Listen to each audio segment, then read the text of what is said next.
Marcus Chun adjusted his daughter's small backpack as they approached the gate, his weathered hands gentle despite their obvious strength. 80-year-old Emma bounced on her toes, pressing her face against the terminal window to watch the massive Boeing 747 being prepared for their flight to Denver. "Daddy, it's so big," Emma whispered, her dark eyes wide with wonder. Marcus smiled, the expression softening the hard lines around his eyes. "Big enough to keep us safe up there, sweetheart." The boarding announcement crackled through the speakers, and Marcus checked their tickets once more. Seats 22C and 22D, economy class. Exactly what a ground crew worker at SeaTac Airport could afford for his daughter's spring break trip to visit her grandmother. Flight attendant Sarah Mitchell stood at the gate, her perfectly styled hair and crisp uniform projecting an air of professional superiority. As passengers began filing past, she offered bright smiles to the business class travelers, barely glancing at the families and budget travelers heading toward the back of the plane. When Marcus and Emma reached her, Sarah's smile became perfunctory. "Boarding passes," she said curtly, not bothering to make eye contact as she scanned the documents. "Thank you," Marcus said quietly, his voice carrying a tone of respect that seemed to surprise the flight attendant momentarily. They made their way down the narrow aisle, Marcus's trained eyes automatically cataloging emergency exits, structural details, and crew positions. Old habits from another life, when such observations could mean the difference between mission success and catastrophe. Marcus settled into seat 22C, helping Emma buckle her seatbelt before securing his own. The familiar hum of the aircraft's systems filled the cabin as passengers continued boarding, but Marcus detected something else beneath the routine sounds. A slight irregularity in the auxiliary power unit's rhythm, barely perceptible to untrained ears. Emma pulled out her coloring book, completely absorbed in selecting the perfect crayon for her drawing. "Daddy, what's that sound?" she asked, tilting her head. "Just the airplane getting ready to fly, Princess," Marcus replied, though his jaw tightened almost imperceptibly. His fingers drummed once against his armrest before he caught himself and stilled them. Years of combat missions had taught him to trust his instincts, and right now, those instincts were whispering warnings.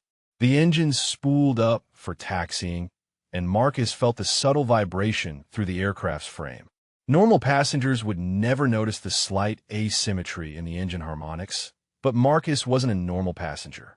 He logged over 3,000 flight hours in military aircraft, including hundreds in crisis situations. Sarah Mitchell walked past their row, checking overhead bins with an air of practiced efficiency. She paused at row 20, chatting pleasantly with a man in an expensive suit about frequent flyer benefits. "Some people get all the attention," Emma observed innocently, watching the flight attendant's animated conversation. Marcus squeezed his daughter's hand gently. "Everyone deserves respect, sweetheart. Sometimes people just forget that." As the aircraft began its taxi toward the runway, Marcus continued his silent assessment. The hydraulic pressure seemed nominal, navigation systems appeared operational, but that APU irregularity persisted. His military training screamed at him to investigate, while his civilian life demanded he remain anonymous. The Boeing 747 accelerated down the runway, and Marcus felt the familiar sensation of liftoff as the massive aircraft left the ground. Emma pressed her face to the small window, watching Seattle shrink below them, her excitement infectious to nearby passengers. "Look, Daddy, the cars look like toys," she giggled, pointing at the traffic patterns visible through scattered clouds. Marcus smiled at his daughter's wonder, but his attention remained divided. The subtle vibration he'd noticed earlier was still present, now accompanied by an almost imperceptible yaw in the aircraft's climb profile. His trained hands could feel it through the armrest, a deviation so slight that even experienced commercial pilots might dismiss it as normal turbulence. 3 rows ahead, Sarah Mitchell demonstrated the safety procedures with mechanical precision, her voice carrying the rehearsed cadence of countless flights. When she reached their section, Her eyes swept past Marcus and Emma without acknowledgement, focusing instead on a businessman across the aisle who was ignoring the presentation entirely. "Sir, I need you to pay attention to the safety demonstration," Sarah said firmly to the businessman, her tone respectful but authoritative. The man looked up from his phone with obvious annoyance. "I fly twice a week. I know where the exits are." Sarah's smile remained professional. "Of course, sir. Just following regulations." Marcus observed the interaction, noting how Sarah's demeanor shifted based on perceived passenger status. The businessman in his expensive suit received patient explanation, while families like his had been barely acknowledged during boarding. As the aircraft leveled off at cruising altitude, Marcus's concerns deepened.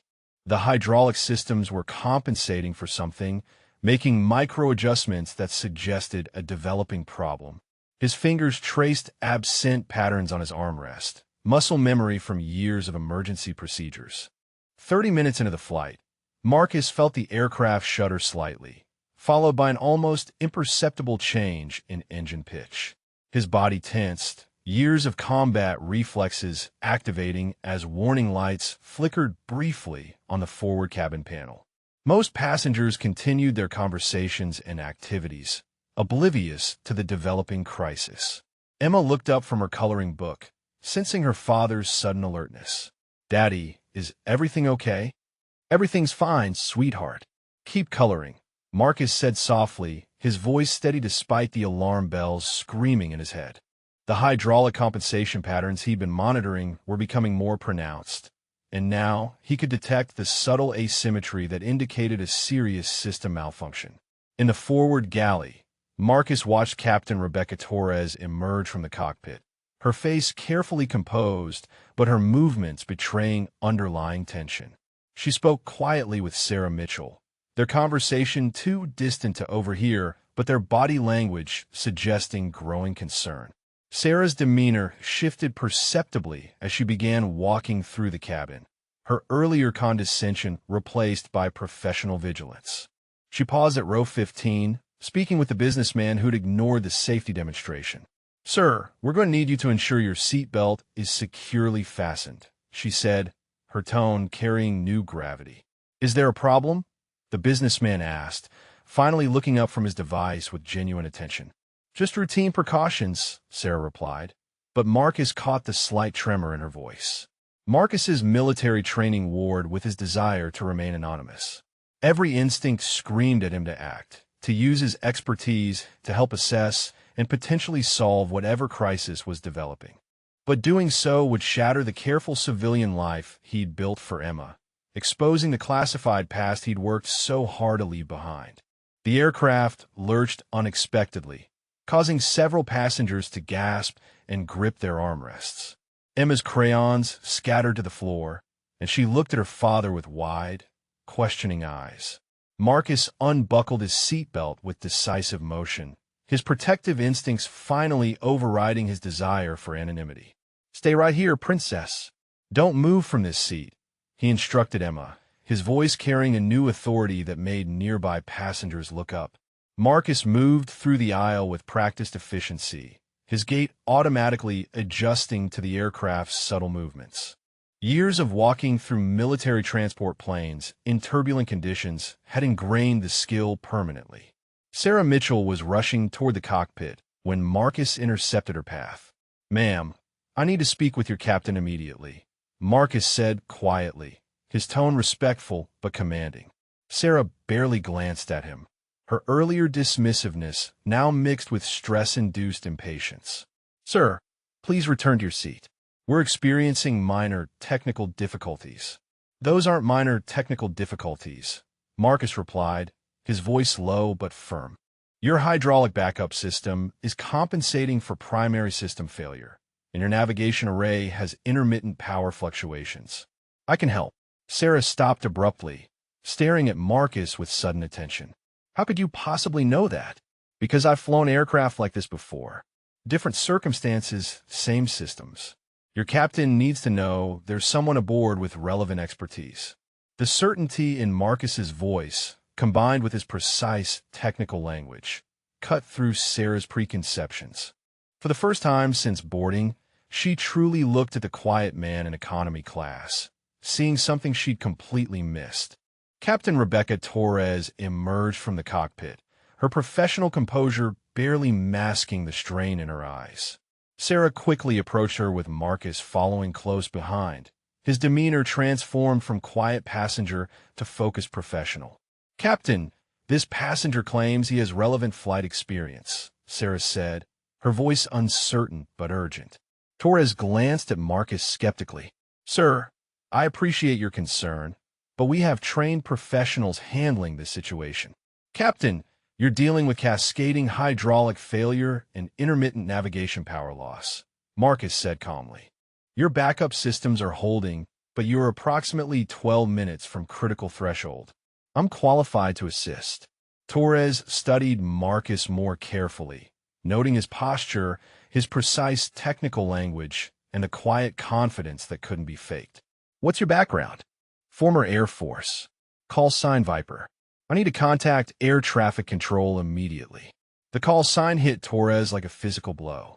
Every commercial pilot knew the legendary call signs from military aviation, and Viper was spoken of in reverent tones among aviators who understood elite tactical flying. "Sarah, get him to the radio immediately," Torres ordered, her entire demeanor shifting to deference. Marcus moved toward the cockpit communication system, his fingers already reaching for controls he hadn't touched in years. When the radio crackled to life, his voice carried the unmistakable authority of military command. "Air traffic control. This is call sign Viper aboard United Flight 847. Request immediate priority channel and emergency coordination protocol." The response was immediate and electric. "Viper, this is Seattle Center. Stand by for priority channel. Air Force One is currently in your airspace and requests direct communication." Sarah stared at Marcus in complete shock, finally understanding exactly who had been sitting quietly in seat 22C. The radio crackled with official authority as Air Force One's communication officer came on the channel. "Viper, this is Angel One Actual. Colonel Davis speaking. We have your flight on radar and are monitoring your situation." Marcus keyed the microphone with practiced precision, his voice carrying the calm professionalism that had earned him legendary status among military pilots. "Angel One, Viper confirming. We have cascading hydraulic failure with navigation intermittency. Request weather data for alternate landing sites and emergency vector clearance. Viper, we're transmitting current weather patterns. Be advised, severe storm system approaching Denver with zero visibility conditions.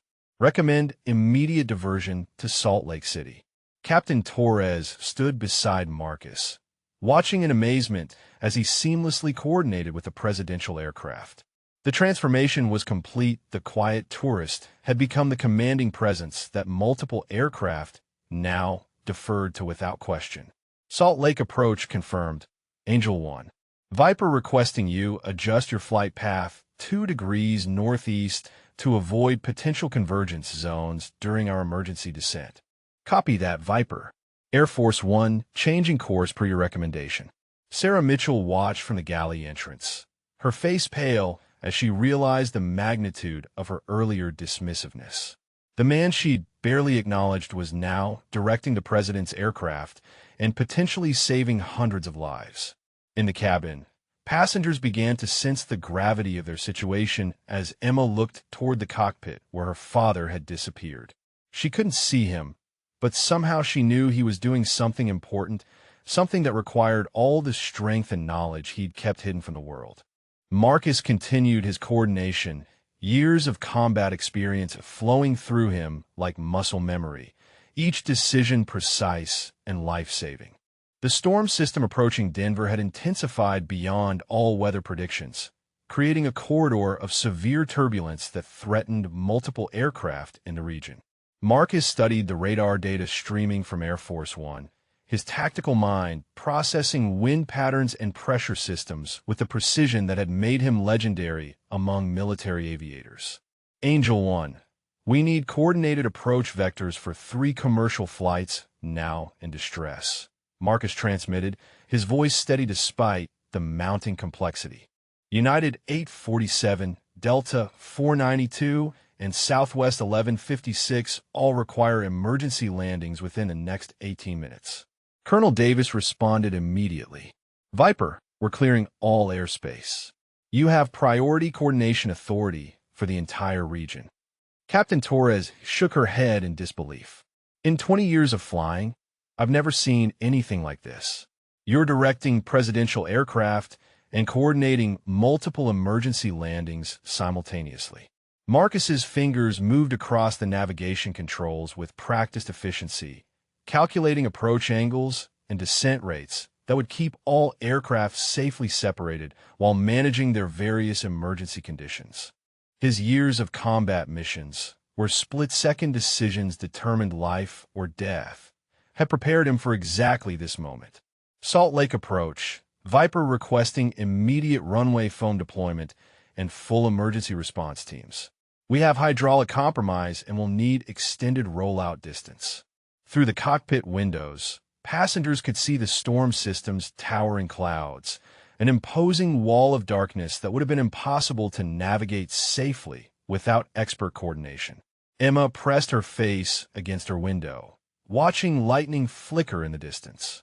Somehow, she felt completely safe knowing her father was handling whatever problems they faced, even though she didn't fully understand the magnitude of his expertise. Air Force One's communication officer came back on the channel with unprecedented deference. Viper, Colonel Davis here. The President has been briefed on your coordination efforts. He's personally requesting confirmation that you'll accept recognition for preventing what could have been a catastrophic multi-aircraft incident. Marcus paused, his hand hovering over the microphone. Recognition meant exposure, the end of his carefully constructed civilian anonymity.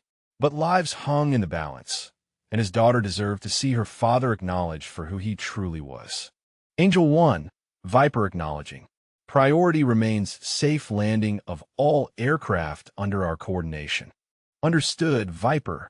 Your tactical expertise has prevented potential mid-air collision of 4 aircraft, including Angel 1. The President wanted you to know your service continues to save American lives. Captain Torres looked at Marcus with profound respect. You didn't just help us land safely. You coordinated the entire regional airspace and prevented multiple disasters. Who are you really? Former Top Gun instructor, tactical aviation specialist, classified mission commander. Marcus replied quietly. But mostly, I'm Emma's dad, trying to get her safely to her grandmother. Through the cabin intercom, passengers could hear fragments of the radio coordination, slowly understanding that someone extraordinary was managing their crisis. Sarah Mitchell approached the cockpit entrance, her earlier condescension replaced by genuine humility. Sir, I owe you an enormous apology, she said softly. I completely misjudged you from the moment you boarded. Marcus glanced back towards seat 22D, where Emma waited patiently, her coloring book forgotten as she watched other passengers looking toward the cockpit with expressions of awe and gratitude. His quiet dignity had protected her, but his expertise had saved everyone aboard. Salt Lake City International Airport appeared through the clouds as Marcus guided the damaged aircraft through its final approach sequence. Emergency vehicles lined the runway, their flashing lights creating a corridor of safety that he had personally coordinated from 30,000 feet. Salt Lake Tower, Viper beginning final descent. Hydraulic pressure holding at minimum operational levels. Request all emergency teams standing by for extended rollout. Viper, Salt Lake Tower. All emergency personnel in position. You have clear runway with full foam deployment ready. The tower is honored to assist your landing. Captain Torres handled the physical controls while Marcus provided tactical guidance, his years of emergency landing experience proving invaluable as they navigated the compromised aircraft towards safety. The Boeing 747 touched down smoothly despite its mechanical challenges, testament to the precise coordination between military expertise and commercial aviation professionalism. As the aircraft rolled to a controlled stop, passengers burst into spontaneous applause. Through the cabin windows, they could see ground crews and emergency personnel positioning themselves around the plane, a coordinated response that Marcus had orchestrated entirely through radio communication. Emma unbuckled her seatbelt and ran toward the cockpit as soon as the seatbelt sign turned off. "Daddy, everyone is clapping. What happened?" Marcus knelt down to Emma's level, his weathered hands gentle on her shoulders. "Just help the pilots land safely, sweetheart. Sometimes grown-ups need to use skills from their old jobs to help people." The passengers continued their applause as Marcus emerged from the cockpit, many of them now understanding that the quiet man in seat 22C had been responsible for their safe arrival. Sarah Mitchell stood nearby, tears in her eyes, as she witnessed the reunion between father and daughter. Air Force One touched down on a parallel runway just minutes after United Flight 847, and within an hour, a delegation of military officials arrived at the terminal. Marcus sat quietly with Emma in the gate area, helping her finish her coloring while trying to avoid the media attention beginning to gather around their story. Colonel Davis approached them directly, his dress uniform bearing the insignia of Presidential Flight Operations. "Call sign Viper, I presume?" Marcus stood respectfully, Emma clinging to his hand. "Colonel Davis, thank you for the coordination support. Sir, the President specifically requested I deliver his personal gratitude. Your tactical aviation expertise prevented what our analysis confirms would have been multiple aircraft losses. You saved over 600 lives today." Emma looked up at her father with wide eyes. "Daddy, you saved 600 people?" "We all worked together, Princess," Marcus replied softly, but Colonel Davis shook his head firmly. "Mr. Chun, your daughter deserves to know the truth. Your father coordinated emergency landings for 4 aircraft simultaneously, directed presidential aircraft flight paths, and managed regional airspace during severe weather conditions. He's being recommended for the Presidential Medal of Freedom." Captain Torres approached their group, still wearing her pilot's uniform, but carrying herself with deep respect. "Marcus, I've been flying commercial aviation for 2 decades. What you did today was beyond extraordinary. Airlines are already wanting to interview you for senior pilot positions." Sarah Mitchell stood nearby, no longer the condescending flight attendant who had dismissed them during boarding. "Sir, I cannot express how deeply I apologize for my treatment of you and Emma. You showed me that true worth has nothing to do with ticket class or appearance." Emma squeezed her father's hand tighter, beginning to understand that her quiet, loving daddy was someone truly special. 3 months later, Marcus stood in the cockpit of a brand new Boeing 777, wearing the captain's uniform of a major airline that had recruited him personally after learning of his heroic coordination. Emma sat in the jump seat beside him, wearing a special visitor's badge and beaming with pride at her father's transformation. "Ready for takeoff, Captain Chun?" his co-pilot asked with genuine respect. "Ready when you are," Marcus replied, his voice carrying the same quiet confidence that had saved hundreds of lives that day over Salt Lake City. As the aircraft lifted off from SeaTac Airport, Emma pressed her face to the cockpit window, watching the same city they had left as anonymous passengers just months before. Now her father was recognized as one of the most skilled pilots in commercial aviation, sought after by airlines worldwide. "Daddy, do you miss being invisible?" Emma asked with the profound innocence that only children possess. Marcus considered her question carefully. "Sometimes, sweetheart, but I learned that hiding who you are doesn't protect the people you love. Sometimes you have to let others see your gifts so you can help them." Sarah Mitchell, now working as a senior flight attendant, knocked gently on the cockpit door. "Captain Chun, we're ready for departure when you are. And sir, thank you again for teaching me to see people for who they really are, not what they appear to be." Marcus smiled, remembering the condescending flight attendant who had dismissed him months ago. "We all have hidden depths, Sarah. The key is being willing to look for them in others." As the aircraft climbed toward cruising altitude, Marcus reflected on how one moment of choosing courage over anonymity had transformed not just his life, but the lives of everyone he'd encountered. Sometimes the most extraordinary people are sitting quietly in seat 22C, waiting for their moment to shine. If this story inspired you, please drop a comment and let us know your favorite moment, or if you've ever discovered hidden talents in someone unexpected.